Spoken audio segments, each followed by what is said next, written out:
Hello आदाब अस्सलाम वालेकुम दोस्तों, बहुत शुक्रिया कि आपने मुझे एक बार फिर मेरी वीडियो के लिए वक्त निकाला। कराची एम्प्रेस मार्केट शहीदों के खून से रंगीन एक ऐसी मार्केट जो कराची की तारीख़ बल्कि बर्र-ए-सग़ीर पाकिस्तान और इंडिया की तारीख़ में एक अहम बाब है।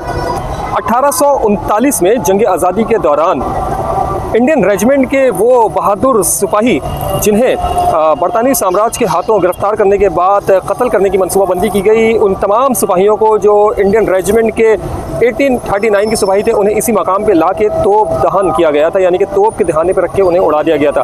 बाद में जगह इनकलाब की अलामत बनी तो फिर उस वक्त ये फैसला किया गया कि यहाँ एक मार्केट बना दी जाए ताकि यहाँ पर जो है वो इनकलाब की फ़िज़ा को दबाया जा सके। फ़ैसला हुआ, उसके बाद मार्केट बनी और मार्केट बनने के बाद इसका नाम उस वक्त मलका विक्टोरिया के एजाज़ में एम्प्रेस मार्केट रखा गया। ये कराची सदर का इलाका है। मैं आपको इस मार्केट के अंदर से विज़िट करवाऊँगा और देखेंगे कि अंदर से ये मार्केट आज 2026 में किस तरह से दिखती है।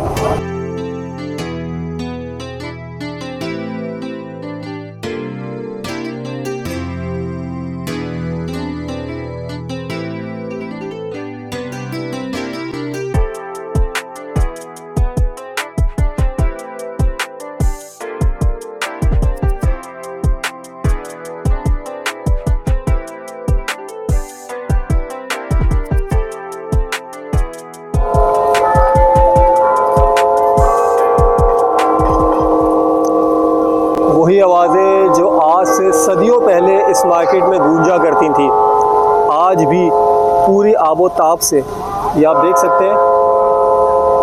वक्त जो है वो 9 बज गए हैं और शब के 9 बजे जो है वो इस घंटा घर की, एम्प्रेस मार्केट के घंटा घर की ये शानदार आवाज़ फ़िज़ाओं में गूंज रही है। ये शानदार आवाज़ कराची की फ़िज़ाओं में गूंज रही है।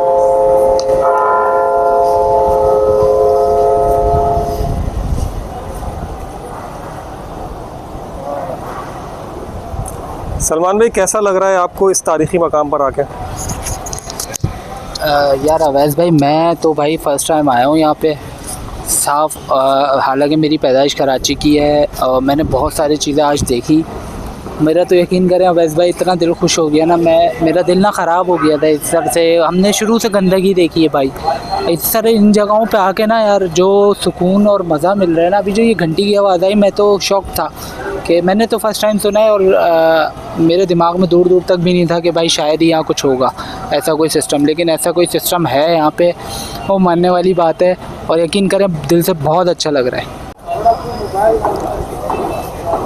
दोस्तों, बर्र-ए-सग़ीर में ये मकाम काफ़ी अहमियत का हामिल है, ना सिर्फ पाकिस्तान वालों के लिए, कराची वालों के लिए, बल्कि पूरे हिंदुस्तान, मुश्तरका हिंदुस्तान जब था या इस वक्त जो भारत है या इस वक्त जो पाकिस्तान है, उन सब के लिए ये इंतहाई अहमियत का हामिल इसलिए है क्योंकि जब 18 रेजिमेंट के सिपाहियों ने बगावत की कोशिश की थी और उन्होंने जो है वो उनका जो एक मनसूबा लीक हुआ था, उसके बाद जो है वो बरतानवी साम्राज्य ने फैसला किया था कि इन तमाम सिपाहियों को जो है वो गिरफ़्तार किया जाए। तो हिंदुस्तान के मुख्तलिफ़ इलाकों से गिरफ़्तार होने वाले तमाम सिपाहियों को जो है वो कराची लाया गया और यहाँ पर जो है, क्योंकि पता है आप सबको कि यहाँ पे बरतानवी फ़ौज का एक हेडक्वार्टर हुआ करता था, तो यहाँ लाया गया, यहाँ रखा गया और उसके बाद यहाँ पर जो है उन्हें तोप दहन किया गया। तो बहरहाल ये एक तारीख़ी विरसा है। ये सिर्फ कराची में एक मार्केट नहीं है, बल्कि ये शायद हमारी जंग आज़ादी के लिए जो हमने ईस्ट इंडिया कंपनी के नाम पे आने वाले अंग्रेज़ साम्राज्य से जान छुड़वाने के लिए जंग आज़ादी शुरू की थी, जो हमारे अजदाद ने जो शुरू की थी, उसके हवाले से इंतहाई तारीख़ी मकाम है और यकीनन इसे कौमी विरसे में शामिल किया जाना चाहिए। बहरहाल कुछ अर्सा पहले तक यहाँ पर जो है वो गंदगी के ढेर हुआ करते थे, यहाँ पर जो है वो कोई सफाई सुथराई का निज़ाम नहीं हुआ करता था और यहाँ पर जो है तज़ीन और आइश का भी कोई सिलसिला नहीं था। लेकिन अब आप मेरे सराउंड में देख रहे हैं कि ना सिर्फ यहाँ पे लाइटिंग का काम हुआ है, बल्कि यहाँ पर जो है वो तज़ीन और आइश का काम भी जारी है। ये बहुत तारीख़ी मकाम है। इस मकाम की अहमियत वो लोग समझ सकते हैं जो आज आज़ाद नहीं है, लेकिन क्योंकि हम आज़ाद कौम हैं तो हमें भी इसकी अहमियत को समझना चाहिए। बहरहाल हमारी कोशिश है कि हम अपनी इस वीडियो के ज़रिए इस बात को ज़्यादा से ज़्यादा उजागर कर सकें।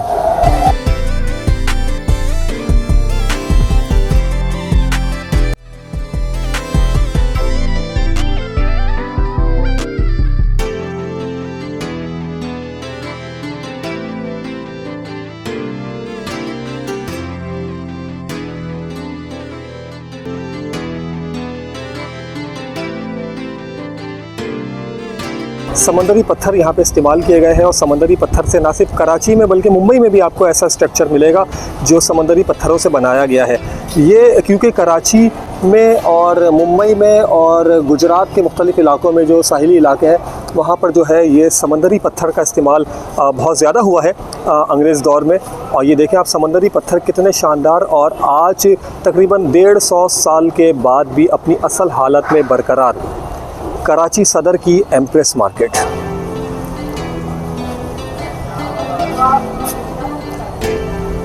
किसी बादशाह के दरबार से कम नहीं लग रही।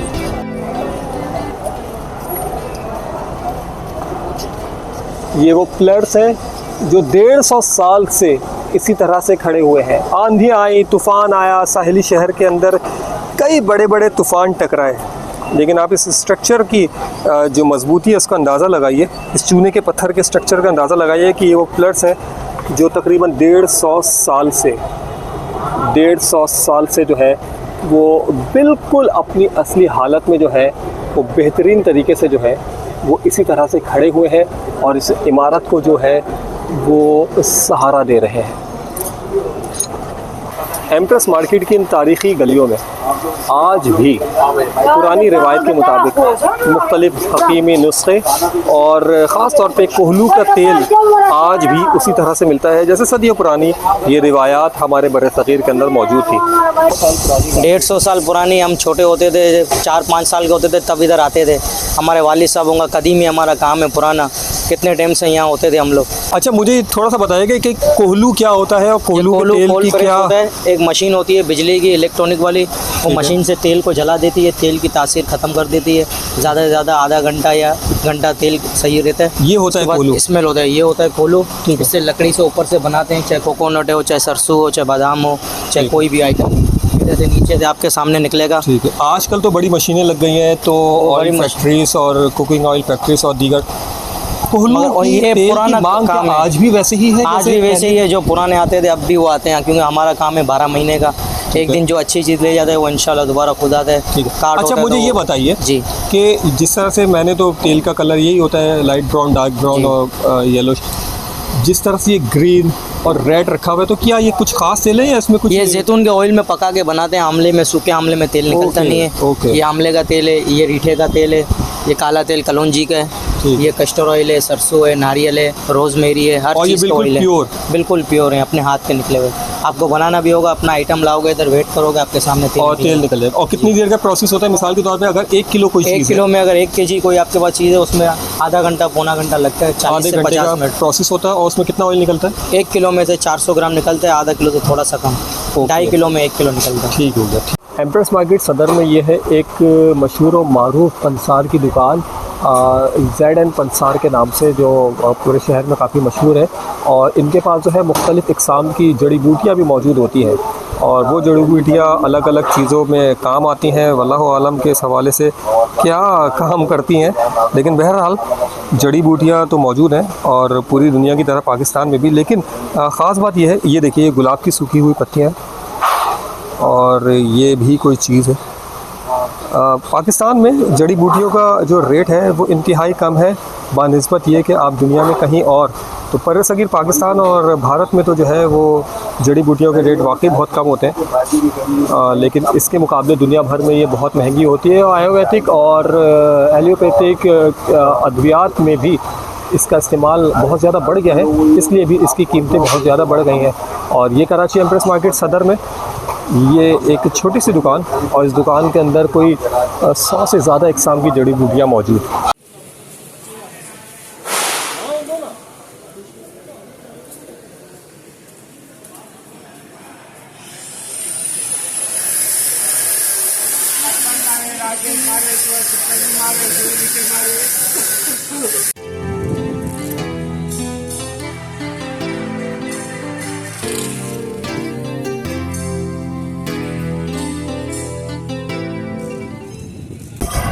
बहुत सारे शाही किले आपने देखे होंगे और बहुत सारी ऐसी तारीख़ी इमारतें और तारीख़ी मकामात आपकी नज़रों से गुजरे होंगे, लेकिन कभी आपने सोचा भी नहीं होगा कि शायद कराची सदर जैसे मसरूफ़ इलाके के अंदर भी इतना बड़ा तारीख़ी विरसा था जो लोगों से सालों तक छुपा रहा या लोगों ने उसको अहमियत नहीं दी।